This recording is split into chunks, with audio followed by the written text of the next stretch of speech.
নমস্কার বন্ধুরা, welcome to cricket and football hub. তো বন্ধুরা, এই ভিডিওতে তোমাদের মধ্যে বেশ কয়েকটা গুরুত্বপূর্ণ আপডেট নিয়ে আলোচনা করার আছে। সেক্ষেত্রে ভিডিওটা না স্কিপ করে তোমাদের পুরোটা দেখার অনুরোধ থাকলো। আর তোমরা যারা আমাদের এই চ্যানেলে প্রথমবার এসেছো তারা কিন্তু অবশ্যই ভিডিওতে লাইক দিয়ে চ্যানেলটা সাবস্ক্রাইব করে রেখো, কারণ তুমি কিন্তু এখানে তোমার প্রিয় দলের সমস্ত রকম খেলার খবর সবার আগে পেয়ে যাবে। তো চলো আর দেরি না করো, আজকের ভিডিওর মেন টপিকগুলো নিয়ে আলোচনা শুরু করা যাক। তো সবার প্রথমে যদি ইস্টবেঙ্গলের আপডেট নিয়ে শুরু করা যায়, তো বর্তমানে দাঁড়িয়ে ইস্টবেঙ্গল শিবিরে কিন্তু বেশ খুশির আমেজ। আর সেই খুশিটা বেরিয়ে এসেছে ইস্টবেঙ্গল দলের 23 বছর বয়সী ভারতীয় উইঙ্গার পিভি বিষ্ণুকে নিয়ে। 1.4 কোটি টাকা মার্কেট ভ্যালুর এই তরুণ উইঙ্গার সে বেশ কয়েক মৌসুম ধরেই লাল হলুদ জার্সিতে বেশ নজরকাড়া পারফরমেন্স করেছে। আর বিষ্ণুর সেই নজরকাড়া পারফরমেন্সের জেরেই আইএসএল এর ক্লাব মুম্বাই সিটি এফসি বিষ্ণুকে দলে পেতে বেশ ইন্টারেস্টেড ছিল। এবং মুম্বাই সিটি এফসির পাশাপাশি এবার মোহনবাগানকে নিয়েও বিষ্ণুর একটা লিঙ্ক আপের খবর জানা গেছিল। তবে শেষ পর্যন্ত এসে মোহনবাগানের সাথে বিষ্ণুর লিঙ্ক আপের খবরটা সম্পূর্ণ ভুল বলে প্রমাণিত হলেও মুম্বাই সিটি এফসি তারা ইস্টবেঙ্গল দলের এই তরুণ আক্রমণভাগের প্লেয়ারকে দলে নেওয়ার জন্য সিরিয়াসভাবে ইন্টারেস্টেড ছিল। আর বিষ্ণুকে নিয়ে ট্রান্সফার মার্কেটে টানাটানি হওয়ার কারণে বিষ্ণুর সাথে এখনও এক মৌসুমের চুক্তি বাকি থাকলেও বিষ্ণুর সাথে আরও চুক্তি বৃদ্ধি করার প্রস্তাব রাখা হয় লাল হলুদ ম্যানেজমেন্টের তরফ থেকে। তবে বিষ্ণু প্রথম দিকে ইস্টবেঙ্গলের সাথে নতুন করে চুক্তি বৃদ্ধির বিষয়ে তেমন একটা ইন্টারেস্টেড না থাকলেও অবশেষে লাল হলুদ ম্যানেজমেন্ট তারা কিন্তু বিষ্ণুর চুক্তি বৃদ্ধি করতে বিষ্ণুকে কনভিন্স করেছে। এবং অবশেষে গতকাল বিষ্ণুর সাথে নতুন করে 3 বছরের চুক্তি বৃদ্ধি করে নিয়েছে লাল হলুদ ম্যানেজমেন্ট। সেক্ষেত্রে আগামী 4 মরশুম বিষ্ণু সে কিন্তু লাল হলুদ জার্সি পরেই মাঠে অ্যাকশন করতে চলেছে, সেটা বলাই যায়। আর এই বিষ্ণু সেই ইস্টবেঙ্গল দলেই থাকছে, এই খবরটা জানতে পেরে গতকাল থেকে কিন্তু বেশ খুশির আবহাওয়া সৃষ্টি হয়েছে লাল হলুদ সমর্থক মহলে। তবে এবার দলের ভারতীয় প্লেয়ারদের কন্ট্রাক্ট এক্সটেনশনের পাশাপাশি ট্রান্সফার মার্কেটে নতুন ভারতীয় প্লেয়ারদের খোঁজেও কিন্তু নেমে পড়েছে লাল হলুদ ম্যানেজমেন্ট। ইতিমধ্যেই বেশ কিছু ভারতীয় প্লেয়ারদের সাথে কথাবার্তা শুরু করে দিয়েছে থাংবয় সিংটন নেতৃত্বে ইস্টবেঙ্গলের কর্মকর্তারা, যাদের মধ্যে বর্তমানে দাঁড়িয়ে যেমনটা আপডেট জানা গেছে আই লিগ থেকে বেশ কিছু ভারতীয় প্লেয়ার টার্গেট লিস্টে রয়েছে ইস্টবেঙ্গলের। আই লিগ থেকে এক ভারতীয় মিডফিল্ডারের পাশাপাশি বেশ কিছু সাইড ব্যাক পজিশনের প্লেয়ারের সাথেও কথাবার্তা চালাচ্ছে ইস্টবেঙ্গল ম্যানেজমেন্ট। এবং আই লিগের পাশাপাশি আইএসএল এর 24 বছর বয়সী ভারতীয় সেন্টার ব্যাক পজিশনের প্লেয়ার নিখিল প্রভুর ওপরেও ইন্টারেস্ট শো করেছে ইস্টবেঙ্গল ম্যানেজমেন্ট। 1.6 কোটি টাকা মার্কেট ভ্যালুর এই ভারতীয় ডিফেন্ডার যে বর্তমানে পাঞ্জাব এফসি দলের হয়ে খেলছে, তো এই মৌসুমে পাঞ্জাব এফসি দলের ডিফেন্স লাইনে বেশ দারুণভাবে ভরসা জুগিয়েছে এই নিখিল প্রভু।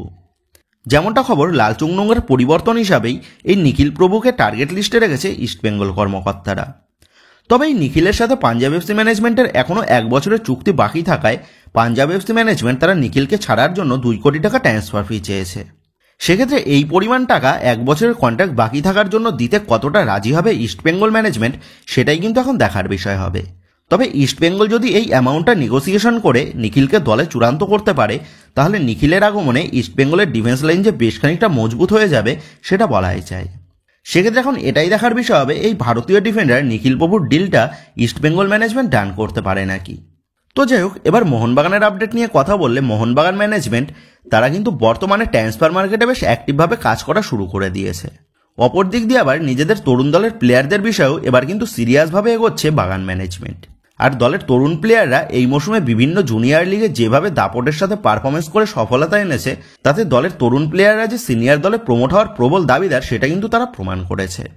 মোহনবাগান দলের একাধিক জুনিয়র প্লেয়ার তারা ইতিমধ্যেই বিভিন্ন টুর্নামেন্টে দুর্দান্ত পারফরমেন্স করে সিনিয়র দলের হেড কোচ হোসে মলিনার নজর কেড়েছে। আর জুনিয়র দলের সেই সমস্ত তরুণ প্লেয়ারদেরকেই এবার সিনিয়র দলে প্রমোট করার প্রস্তাবও রাখা হয়েছে কোচ হোসে মলিনার তরফ থেকে, যাদের মধ্যে ইতিমধ্যেই তোমাদের জানিয়ে দিয়েছি দলের 2 ডিফেন্ডার সৌরভ ভানওয়ালা এবং আমানদীপ, এই দুজনকে আসন্ন মৌসুমে সিনিয়র দলের পার্ট টাইম রেখে দেওয়ার পরিকল্পনা রয়েছে কোচ হোসে মলিনার। এর পাশাপাশি দলের 2 আক্রমণ ভাগের প্লেয়ার টাইসন সিং এবং সালাউদ্দিন, এই দুজনকেও যেন সিনিয়র স্কোয়াডে প্রমোট করা হয় তেমনটা আমরা গতকালই আশা করেছিলাম।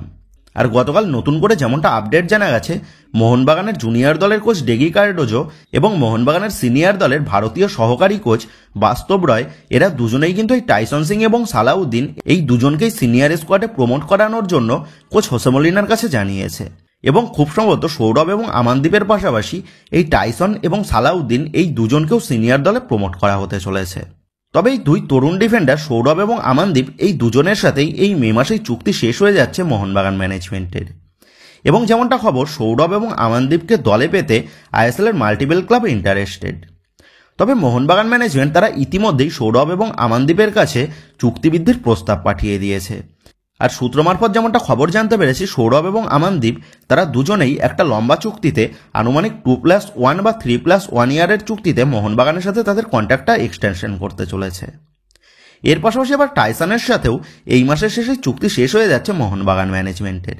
সেই কারণে টাইসনের সাথেও 2+1 ইয়ারের চুক্তিতে চুক্তিবৃদ্ধির প্রস্তাব পাঠানো হয়েছে বাগান ম্যানেজমেন্টের তরফ থেকে। সেক্ষেত্রে এটা বলাই যায় আসন্ন মরশুমে মোহনবাগান ম্যানেজমেন্ট তাদের দলের একাধিক তরুণ প্লেয়ারদের সাথে চুক্তিবৃদ্ধি করার পাশাপাশি তাদেরকে সিনিয়র স্কোয়াডেও প্রমোট করার পরিকল্পনা করছে। আর এই সমস্ত তরুণ প্লেয়াররা আসন্ন মরশুমে কোচ হোসে মলিনার তুরুপের তাস হিসাবে কাজে আসতে চলেছে সেটা কিন্তু বলাই যায়।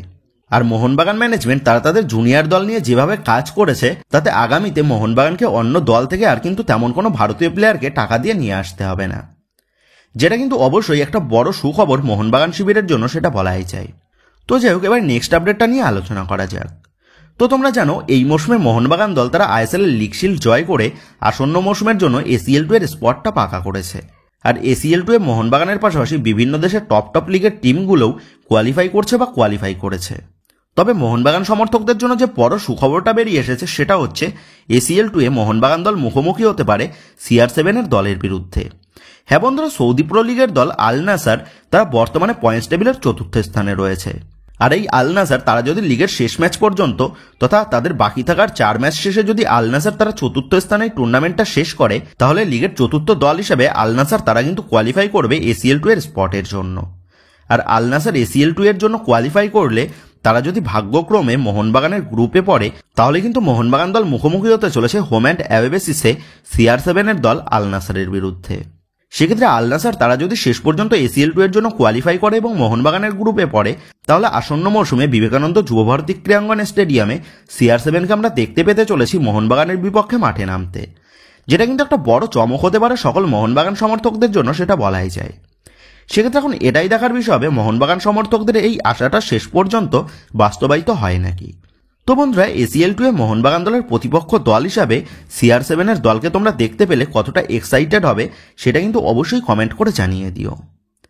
তো যাই হোক, এবার ভিডিওর পরবর্তী আপডেটটা নিয়ে কথা বলার আগে তোমাদের কাছে অনুরোধ থাকলো, তোমরা যারা যারা এই ভিডিওটা দেখছো কিন্তু এখনো পর্যন্ত এই ভিডিওতে একটাও লাইক করোনি, তারা কিন্তু অবশ্যই এই ভিডিওতে একটা লাইক করে দিও রোজ রোজ তোমাদের জন্য এই রকম নতুন নতুন আপডেট নিয়ে আসার জন্য আমাদের মোটিভেশন বাড়াতে। আর একটা লাইক করতে তোমাদের কিন্তু মাত্র কয়েক সেকেন্ড সময় লাগবে। সেক্ষেত্রে তোমাদের সকলের কাছেই অনুরোধ থাকলো তোমরা এই ভিডিওতে একটা লাইক করে দিও। আর যারা যারা এখনো পর্যন্ত আমাদের এই চ্যানেলটাকে সাবস্ক্রাইব করনি বা সাবস্ক্রাইব করতে ভুলে গেছো, তারা রোজ রোজ এইরকম লেটেস্ট আপডেট সবার আগে পেতে আমাদের চ্যানেলটাকে সাবস্ক্রাইব করে আমাদের পাশে থেকো। কারণ তোমরা সাবস্ক্রাইব করলেই তোমাদের জন্য রোজ রোজ নতুন নতুন আপডেট নিয়ে আসতে আমাদেরও মনের মধ্যে উৎসাহ জাগবে। সেক্ষেত্রে আর দেরি না করে এখনই আমাদের এই ভিডিওতে একটা লাইক করে আমাদের চ্যানেলটাকে সাবস্ক্রাইব করে দেওয়ার তোমাদের কাছে অনুরোধ রইল। তো যাই হোক, এবারে লাস্ট আপডেটটা বেরিয়ে আসছে 20 বছর বয়সী ভারতীয় ডিফেন্ডার অভিষেক সিংকে নিয়ে। 1.2 কোটি টাকা মার্কেট ভ্যালুর এই অভিষেক যে বর্তমানে খেলছে পাঞ্জাব এফসি দলের হয়ে। অভিষেক স্যার মেনলি রাইট ব্যাক পজিশনের প্লেয়ার হলেও লেফট ব্যাক পজিশনেও একই ছন্দে খেলতে অভ্যস্ত। এই মৌসুমে পাঞ্জাব এফসি দলের ডিফেন্স লাইনে বেশ ভরসাযোগ্য পারফরমেন্স করে দেখিয়েছে এই ভারতীয় তরুণ ডিফেন্ডার। আর অভিষেকের এই মৌসুমের দুর্দান্ত পারফরমেন্সের জেরে আইএসএল এর একাধিক ক্লাব তারা অভিষেককে দলে টানতে আসরে নেমে পড়েছে।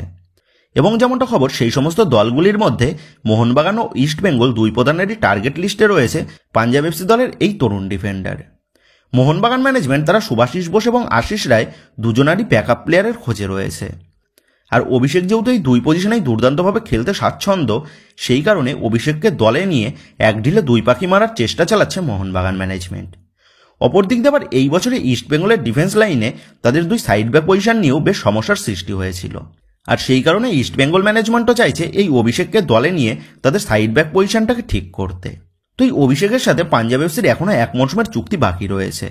আর পাঞ্জাব এফসি ম্যানেজমেন্ট তারা জানিয়ে দিয়েছে অভিষেককে তারা ছাড়বে 2 কোটি টাকা ট্রান্সফার ফির বিনিময়ে। সেক্ষেত্রে এখন এটাই দেখার বিষয় হবে শেষ পর্যন্ত গিয়ে এই অভিষেকের ডিলে কোন দল বাজিমাত করে। আর এই তরুণ তারকাকে নিজের দলে পেতে এবার কিন্তু ট্রান্সফার মার্কেটেও ডার্বি হতে চলেছে, সেটা বলাই যায়। সেক্ষেত্রে এখন এটাই দেখার বিষয় হবে এই অভিষেকের ডার্বিতে কোন প্রধান বাজিমাত করে। তো বন্ধুরা, আসন্ন মৌসুমে এই অভিষেককে তোমরা দুই প্রধানের মধ্যে কোন প্রধানের জার্সিতে মাঠে দেখতে পেলে বেশি খুশি হবে, এই বিষয়ে তোমাদের মতামতটা অবশ্যই নিচে কমেন্ট করে জানিয়ে দিও। তো যাই হোক বন্ধুরা, এই ভিডিওতে গুরুত্বপূর্ণ আপডেট করা নিয়েই তোমাদের মধ্যে আলোচনা করার ছিল। তো আশা করি ভিডিওটা তোমাদের ভালো লেগেছে। তো যদি ভিডিওটা ভালো লেগে থাকে তাহলে ভিডিওতে লাইক দিয়ে চ্যানেল সাবস্ক্রাইব করে পাশে থাকা বেল আইকনটা অবশ্যই প্রেস করে দিও। তো বন্ধুরা, এই ভিডিওটা এটুকুই ছিল। তো আসি বন্ধুরা, দেখা হচ্ছে পরের ভিডিওতে।